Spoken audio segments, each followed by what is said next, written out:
Bonjour à tous, indignés, objecteurs de conscience et citoyens du monde. Nul ne peut nier la situation précaire dans laquelle nous nous trouvons. Nos sociétés capitalistes sont sur le point de s'écrouler, et beaucoup cherchent un coupable. Patrons, immigrés, chômeurs. Les partis politiques fondent leurs programmes sur un ennemi désigné et promettent croissance, travail et pouvoir d'achat. Comment les politiques pourraient-ils apporter une solution globale et équitable? Alors que leur objectif est de satisfaire des envies égoïstes croissantes de nos sociétés de consommation. Les citoyens n'ont d'autre choix que de s'indigner. Mais manifester peut-il changer l'état d'esprit politique? Ont-ils seulement le pouvoir de changer? En réalité, le problème actuel est purement rationnel. Il s'agit de savoir comment faire vivre dignement 7 milliards d'êtres humains de manière équitable, sur une planète dont les ressources sont limitées, et où l'élite, l'industrie et les corporations n'ont aucun intérêt à changer ce monde. Des solutions existent, mais avant de les aborder, résumons la situation. Les ressources naturelles vont en diminuant, alors que les rythmes de consommation augmentent partout. Le mode de consommation occidental dépasse le seuil tolérable. Or, il est présenté comme un exemple à suivre pour les pays émergents. Cette consommation excessive crée de graves dérèglements environnementaux et sociaux. La dette astronomique des États soumet les peuples à l'austérité et au travail perpétuel. L'ère du pétrole touche à sa fin. Or, notre économie tout entière repose sur son abondance. Ces constatations ont un dénominateur commun, le principe de croissance. En effet, chaque acteur économique est soumis à l'obligation de croître indéfiniment pour survivre. Mais plus la production croît, plus les ressources se font rares. Sans pétrole, maintenir la croissance de l'Occident n'est pas possible. Pourtant, sans croissance économique, la dette n'est pas remboursable, et les peuples sont soumis au travail éternel. Quant aux inégalités, la croissance économique des pays déjà riches implique l'exploitation continue des ressources du Sud.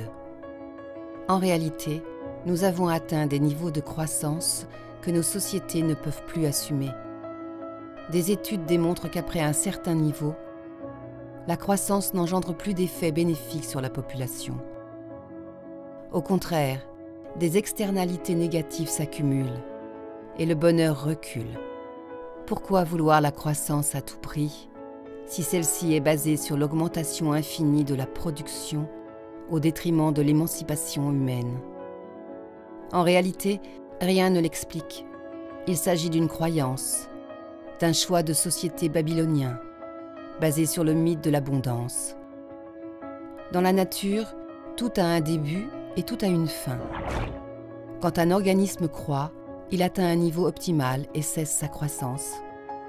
Nous vivons dans un système qui pense pouvoir agrandir ses richesses sans fin, en niant les limites matérielles et humaines. Devons-nous continuer à croître indéfiniment ou rechercher une stabilité? Nous voilà dans l'impasse. Une dette impossible à combler, le mur des ressources qui approche, des politiques dont l'unique objectif est de relancer la croissance et la compétitivité. Alors que faire? Nous ne vous dicterons pas de conduite à suivre, car votre liberté nous est fondamentale. Dans tous les cas, l'accouchement sera difficile, car il n'existe pas de solution miraculeuse. Ce que nous appelons la crise est en réalité une mutation. Notre société tente de s'adapter à de nouvelles conditions, car le système ne peut plus fonctionner comme avant. Cette transition peut prendre deux formes. Soit les peuples se libèrent des vieux schémas, soit le système capitaliste résiste et devient de plus en plus autoritaire, avec austérité, travail forcé et pauvreté. Si le monde libre veut gagner la transition, il faudra indéniablement passer par une révolution des modes de consommation. Si assez d'individus prennent conscience de leur pouvoir en modifiant leur vie, les institutions économiques devront s'adapter ou disparaître. Nous avons observé 5 principes qui mettent en échec le système. Notre manière d'envisager le monde n'est jamais neutre. L'éducation, la religion, les médias, jusqu'aux jouets de notre enfance, nous sommes le fruit d'une accumulation d'influences. Dans la société productiviste, basée sur la consommation et la croissance, ces influences sont exacerbées. De l'école au travail, jusque dans notre foyer, la société nous dicte comment être heureux, que consommer, pourquoi travailler, quelles valeurs adopter. Étourdi par les médias de masse, l'humain est déraciné, à tel point qu'il peine à donner un sens à son existence, en dehors de la consommation, de la compétition et du travail. Admettre cette réalité, c'est sortir d'un long rêve éveillé, dont la conséquence est irrémédiable. Développer sa liberté d'esprit, jusqu'à devenir maître de son existence. La libre pensée permet une remise en question de tout ce qui nous semblait rigide. Le système politique, le monde du travail, la finance. Ces choses sont la création d'hommes et doivent être critiquées. Nous prenons alors conscience de notre société, qui n'est pas l'apanage de l'évolution. Nous appartenons à un monde où nos actes ont des conséquences sur les autres. De nombreuses questions apparaissent. Consommer me rend-il heureux? D'où proviennent mes envies? Acheter me rend-il libre ou esclave? Accumuler de l'argent est-il le but de mon existence? Les citoyens du monde n'ont jamais été aussi proches, de plus en plus conscients des enjeux environnementaux et sociaux. Certains individus développent une responsabilité totale, c'est-à-dire le sentiment que leur responsabilité en ce monde dépasse les frontières de leur personne, du choix du métier à l'alimentation. Chaque acte quotidien devient un choix conscient, dont les conséquences même minimes sont prises en considération. Sans cette conscience globale, le monde ne peut espérer évoluer favorablement. Voir le monde dans sa globalité ne signifie pas faire l'impasse de nos libertés locales ou de se soumettre à un quelconque ordre mondial aux objectifs douteux. La conscience globale et le libre examen vont faire apparaître 3 types de comportements qui mettent à mal le système. Il y a dans ce monde 2 types de progrès. D'abord, celui qui répond au jeu de la compétition dans le monde marchand.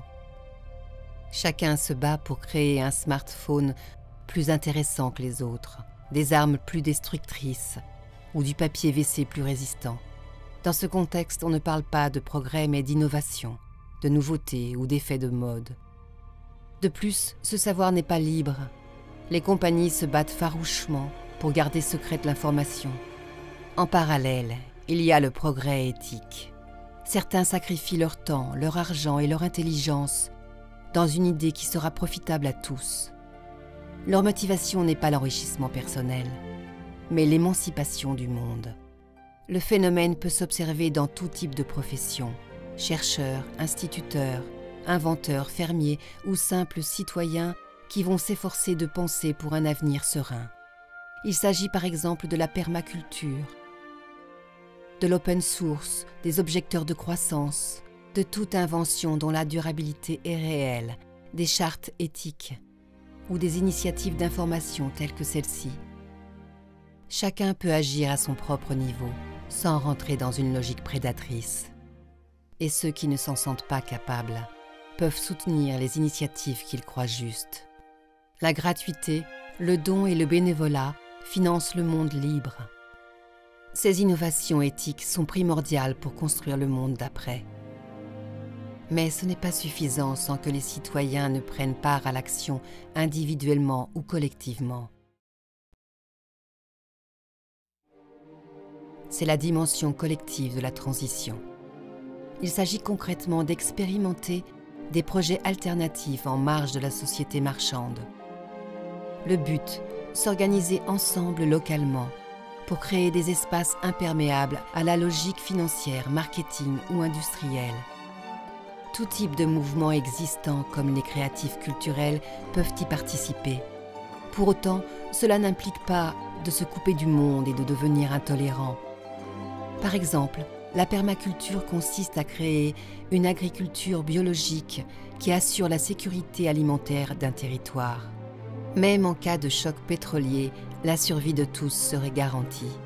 Citons également les villes lentes, l'agriculture paysanne solidaire, les groupes d'achat en commun, les systèmes de troc et bien d'autres choses.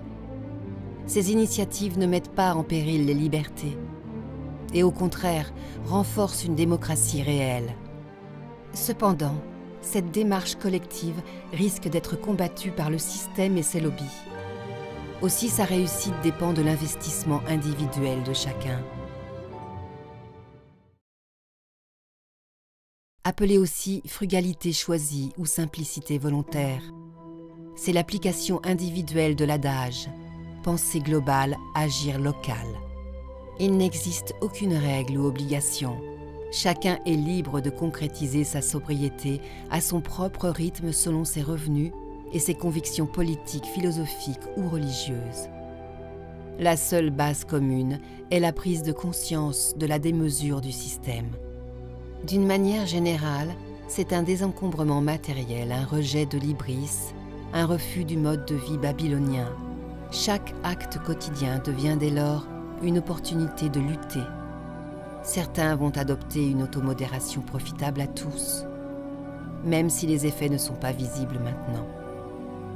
Il s'agit par exemple de réfréner ses achats, de se libérer de la télévision, de l'automobile, de boycotter les grandes surfaces et les produits industriels, d'opter pour les produits locaux et de saison, consommer moins de viande et bien d'autres choses. Ces individus ont généralement trouvé le bonheur dans les choses simples. D'autres se créent un bouclier contre les désirs superficiels créés par la société de consommation. Ils apprennent à penser par eux-mêmes, à ralentir leur mode de vie, à s'octroyer du temps libre pour leur famille, leur conscience ou la nature. Mais simplicité ne rime pas avec facilité. Cela exige des efforts quotidiens et des sacrifices en termes de confort matériel, sans pour autant s'obliger à vivre dans la misère.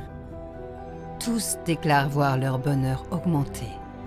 Liberté, conscience, éthique, solidarité et sobriété, ces 5 éléments teintés de tolérance, peuvent être à la base d'une révolution culturelle non violente où la somme des comportements individuels et collectifs peut faire basculer la société vers un stade supérieur, en déstabilisant les principes erronés de la croissance.